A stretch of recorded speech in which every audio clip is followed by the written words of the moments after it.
Hello friends, welcome to the channel to the point. और I hope कि आपकी तैयारी अच्छी चल रही होगी और आपने जो बाकी अपलोडेड वीडियोस हैं उसको भी देखा होगा। तो आज हम यहाँ पर ईडियम एंड फ्रेजेस के जो जितने भी PYQs हैं KVS से रिलेटेड या NVS या DSSB से किसी भी एग्ज़ाम में PRT PGT TGT में आए हुए सारे ईडीएम और फ्रेज के क्वेश्चन हम देखेंगे इस वीडियो में।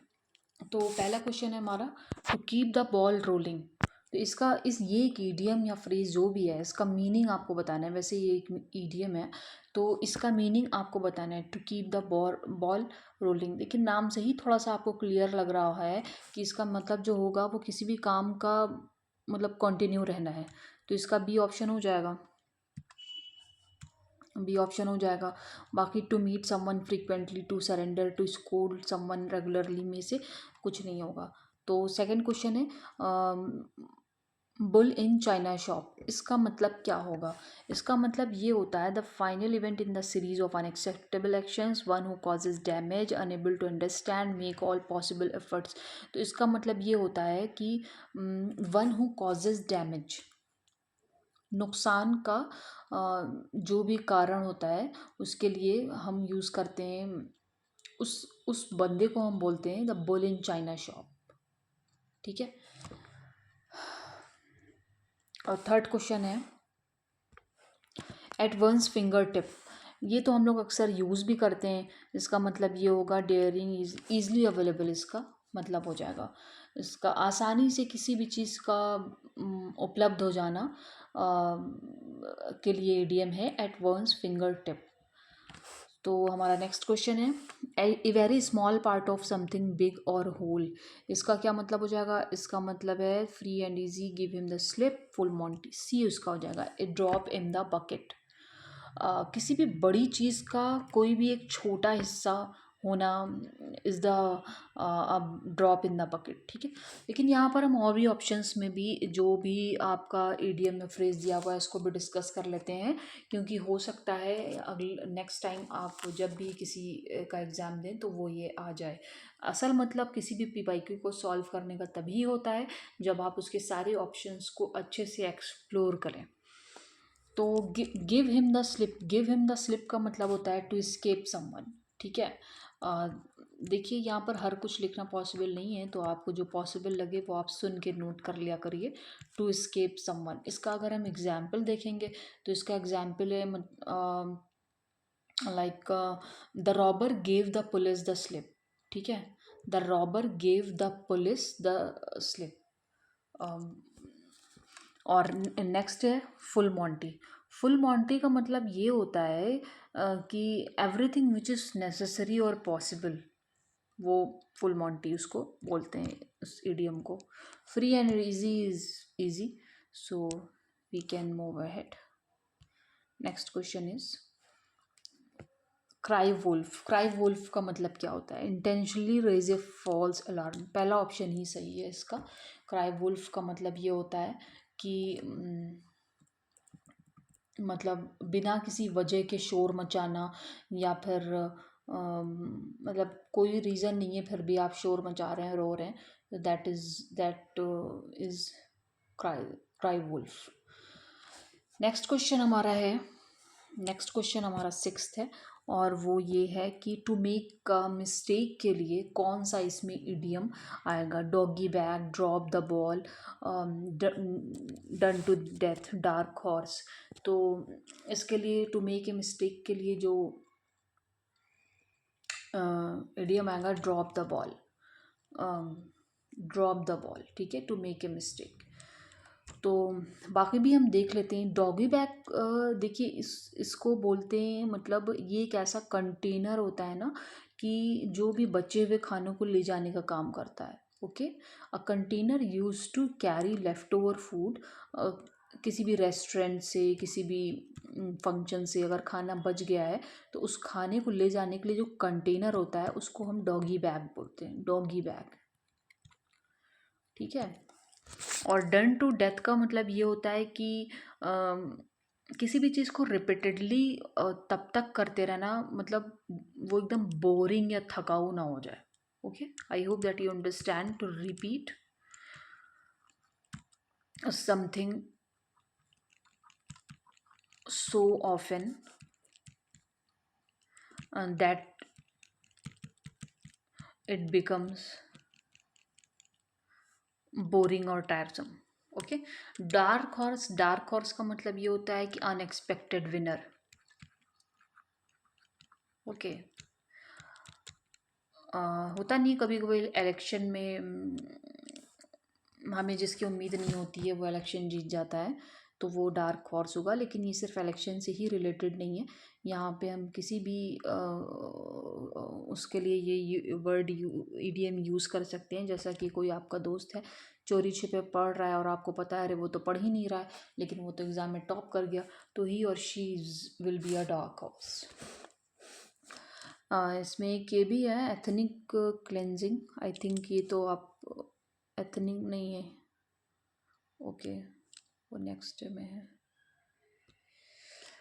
सेवेंथ क्वेश्चन यहाँ पर ये है, a blessing in disguise. A blessing in disguise का मतलब होता है something that is well known, an action not known, something that is abundant no, something good that is not recognise by first. हाँ, ये ठीक है. दुख के भेष में बहुत सारी दुख चला आ रहा है, उसी में से अगर कुछ अच्छा हो जाए तो हम बोलते हैं that is something blessing in disguise. तो दुख के भेष में सुख, हिंदी में उसका इसकी जो हिंदी होगी वो ये होगी. नेक्स्ट क्वेश्चन हम देखते हैं, eighth. Someone who takes a position for the sake of argument without believing in that. Devil's advocate, ethnic cleansing, every cloud has a silver lining, fire and brimstone. तो इसके लिए वर्ड आता है devil's advocate. Someone who takes a position for the sake of argument without believing in that. Okay, तो इसके लिए जो word आएगा वो डेविल्स एडवोकेट आएगा. और एथनिक क्लिनजिंग मतलब यहाँ पर हम आपको बता दें कि कोई भी ऐसा ग्रुप जो एथनिक ग्रुप हो या रेशियल ग्रुप हो या रिलीजियस ग्रुप हो, उसको किसी भी जगह से रिमूवल आप हटा रहे हैं, मतलब हटाने का काम जो एक होता है उसको बोलते हैं एथनिक क्लिनजिंग. ठीक है. Every cloud has a silver lining. इसका मतलब ये होता है कि मतलब जैसे कि हम बोलते नहीं, किसी भी बुरी दशा में भी एक आशा, मतलब एक अच्छी उम्मीद करना. ओके. इवन ए मतलब बैड सिचुएशन हैज़ पॉजिटिव और hopeful side. Even a bad situation has positive और होपफुल साइड. हम बोलते हैं ना होप फॉर द बेस्ट. तो every cloud has a silver lining. Fire and Brimstone का मतलब होता है कि सज़ा देना, टू पनिश, एंड और ऐसी सज़ा देना दैट लास्ट फॉर एवर. तो मेक श्योर कि आपको ये याद रहे. Keep your chin up. A personal intuition you get नहीं, to remain joyful. Yes, to remain joyful in a tough situation. इसका जो मतलब होगा वो कठिन परिस्थितियों में भी खुश रहना. तो always keep your chin up. हाँ, नेक्स्ट क्वेश्चन है हमारा, 10th क्वेश्चन है हमारा, लैकिंग द विल और एबिलिटी टू एक्ट इफेक्टिवली. इसका penny saved is no, a doubting Thomas, lacking the will और ability, milk and water. Lacking the will और ability to act effectively, milk and water होगा. इसका मतलब खोखला आप हिंदी में यूज़ कर सकते हैं. इसका मतलब खोखला होगा. लेकिन हम देख लेते हैं इसमें जो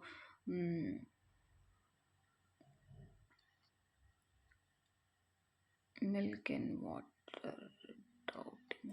ओके, तो इसका जो सही वर्ड होगा वो मिल्क एंड वाटर होगा. तो a penny saved is a penny earn. इसका मतलब क्या होता है? इसका मतलब ये होता है कि पैसा कमाना जितना ज़रूरी है उतना ही ज़रूरी पैसा सेव करना है. Okay. Saving money is as important. Saving money is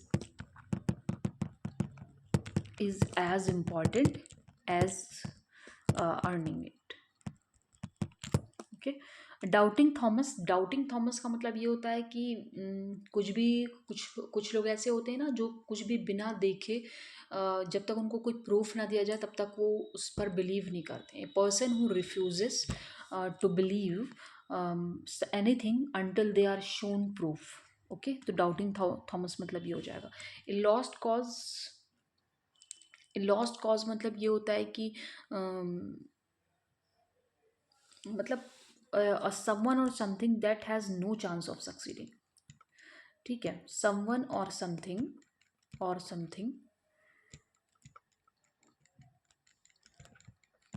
that has no chance of succeeding. Next question हमारा 11th क्वेश्चन है, वो है to keep quiet to say nothing. इसके लिए कौन सा वर्ड यूज होगा? इसके लिए मम्स द वर्ड, बहुत इजी था ये तो मम्स द वर्ड यूज होगा इसके लिए।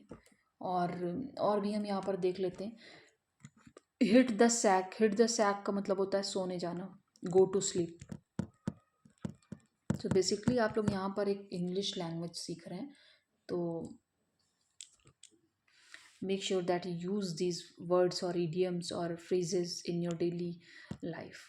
Hit below the belt, hit below the belt मतलब होता है something which is always unfair, irrelevant, तो वो होगा hit below the belt. Hush money means ये होता है कि किसी को भी आप इंफॉर्मेशन रखने के लिए या फिर के लिए जो पैसा देते हो तो वो हश मनी होगा। Money paid so that someone will keep information secret. Next question हमारा है 12th question, a person should not make plans based on assumptions because things may not turn out how they expect. इसके लिए आप कौन सा use करोगे? इसके लिए आप don't count your chickens before they hatch. इसके लिए बहुत बढ़िया आइडिया है ये डेली लाइफ में यूज़ करने के लिए, तो इसके लिए हम ये यूज़ करेंगे। बाकी don't look a gift horse in the mouth का मतलब ये होगा कि फाइंड फॉर, मतलब आपको कोई गिफ्ट मिला है तो आप उसमें कोई फॉल्ट ढूंढ रहे हो, find fault with something that is gift. Simple language में क्रिटिसाइज ए गिफ्ट, किसी भी गिफ्ट को क्रिटिसाइज करना, ये ऐसा है वो ऐसा है, तो उसको उसको बोलेंगे don't look a gift horse in the mouth. Drawing a blank का मतलब ये होता है कि किसी कोई भी आंसर या रिजल्ट में देने में फेल होना, to fail to get a answer और रिजल्ट। इसका एग्जाम्पल अगर हम देखेंगे तो इसका एग्जाम्पल हो जाएगा he asked me for my phone number and I drew a blank, I could not remember, जो कि यूजुअली होता है आमतौर पे। Down to the wire, down to the wire का मतलब होता है लास्ट तक बिल्कुल इंतज़ार करना। आई मीन आपका कोई प्रोजेक्ट है और आप उसको बिल्कुल एंड डेट तक वेट कर रहे हो करने के लिए, ठीक है। We are just about down to the wire with project, इसका जो यूज़ होगा वो ये होगा। Okay, I hope that you understand. Down to the wire का मतलब ये होता है waiting until the last minute to do something. Next question हमारा है 13th क्वेश्चन है, और a hopeless case, a person or situation having no hope of positive change। इसके लिए हम क्या यूज़ करेंगे? इसके लिए हम कौन सा इडियम इसमें से यूज़ करने जा रहे हैं? Flash in the pan, flash and the blood, barking up the wrong tree, lost cause. तो बस इसके लिए लॉस्ट कॉज यूज़ होगा, lost cause. Flash in the pan का मतलब ये होता है कि something that happened only once और वेरी शॉर्ट टाइम और दोबारा ना हो, तो वो हो जाएगा फ्लैश इन द पैन। ठीक है। फ्लैश एंड ब्लड का मतलब होगा समवन, फ्लैश एंड ब्लड का मतलब ये हो जाता है फैमिली, मतलब someone from your family. Okay, I was surprised eight how much I cared for this girl who is who was not even my flesh and blood। मतलब I was surprised कि जिस लड़की मतलब कभी कभी ऐसा होता है ना कि आप किसी की इतनी ज़्यादा केयर करते हो कि वो आपकी फैमिली से नहीं होता है फिर भी, तो बेसिकली हम अगर ऐसे कहें दैट ही और she is not my flesh and blood and still I care too much about him और her. Okay. Barking up the wrong tree मतलब होता है कोई भी गलत चॉइस करना, और रॉन्ग चॉइस किसी रॉन्ग कोर्स को फॉलो करना। तो barking up the wrong tree means वो होता है। नेक्स्ट क्वेश्चन हमारा है 14th, foam at the mouth. इसका मतलब ये होता है कि to be enraged and show it. तो फर्स्ट ऑप्शन ही इसका सही होगा। इसका मतलब ये होता है कि बहुत ज़्यादा गुस्सा होना। नेक्स्ट क्वेश्चन हमारा है to bite the dust, to be a slave of someone, to die, to fall on your face, और इन अंडर डेवलपिंग स्टेज। तो इसका मतलब ये होगा टू बाइट द डस्ट मतलब टू डाई, मृत्यु होना किसी को अगर हम बोलेंगे तो to bite the dust. 16th question हमारा है an eye for an eye. तो इसके लिए रिटेलिएशन वर्ड आता है, फर्स्ट ही सही है इसका। बदले की आग वाली जो भावना होती है तो उसको बोलते हैं an eye for an eye, retaliation. Next question हमारा है 17th question, to look down one's nose. इसका मतलब ये होता है टू कीप थिंग्स अपार्ट नहीं, to bring ignominy, to look contemptuously at, to get injured। तो इसका मतलब होगा सी, मतलब किसी को बहुत ही बेइज्जती वाली नज़रों से देखना, तिरस्कार पूर्वक देखना। यहाँ पर एक वर्ड आया है इग्नोमिनी मिनी। तो इसका मतलब ये होता है कि इसका भी मतलब होता है बेइज्जती, डिसग्रेस, लेकिन वो मतलब जैसे मैं बोलूँ पब्लिक शेम और एम्बैरसमेंट, मतलब भरी सभा में बेइज्जती होना, एम्बैरसमेंट होना। तो इस वर्ड का मतलब ये होता है। नेक्स्ट क्वेश्चन हमारा है to the man in the street. तो the man in the street का मतलब ये होगा one who sleeps in a day time नहीं, कॉमन मैन, कॉमन मैन सामान्य आदमी या आम आदमी, the man in the street के लिए उसको बोलेंगे। 19th क्वेश्चन हमारा है in the seventh heaven, very easy one, extremely happy इसका मतलब होगा। और 20th क्वेश्चन हमारा है to blow hot and cold. इसका मतलब होगा to talk nonsense, caressing someone with love, moving place to place, to keep changing one's opinion. कभी हाँ कभी ना जैसे करते हैं ना कभी कभी, तो उसको बोलेंगे to blow hot and cold. बाकी यहाँ पर एक वर्ड आया है कैरेसिंग। तो कैरेसिंग का मतलब होता है किसी को to touch somebody very lovingly, और हिंदी में जैसे बोलते हैं दुलारना, तो उसका मतलब उसका मतलब ये होता है। नेक्स्ट क्वेश्चन हमारा है 21। सॉरी फ्रेंड्स, तो आज के लिए बस इतना ही। और यहाँ पर हमने देखा कि हमने 20 क्वेश्चन ईडियम फ्रेज के डिस्कस किए, डिफरेंट डिफरेंट एग्ज़ाम में आए हुए, ये सारे PYQs हैं। तो किसी भी क्वेश्चन को ऑप्ट करने से पहले आप पहले इस बात को इंश्योर ज़रूर करें कि वो आपको याद है, आपने कहीं से भी पढ़ा हो, आपके नोट्स से भी, जहाँ भी से भी पढ़ा हो। तो टू चेक दैट नॉलेज, आप क्वेश्चन का सॉल्यूशन सुनने से पहले आप ये ज़रूर अपने आप का आप टेस्ट लें कि आपसे वो क्वेश्चन हो पा रहा है या नहीं हो पा रहा है, या कितना टाइम लग रहा है उसमें, कि कितना टाइम आप उस क्वेश्चन में दे रहे हैं। क्योंकि it is all the matter of time. आपको कम टाइम में जितनी तेज़ी से क्वेश्चन कर पाना है उतना अच्छा है। ओके फ्रेंड्स, तो so thank you for watching and thank you.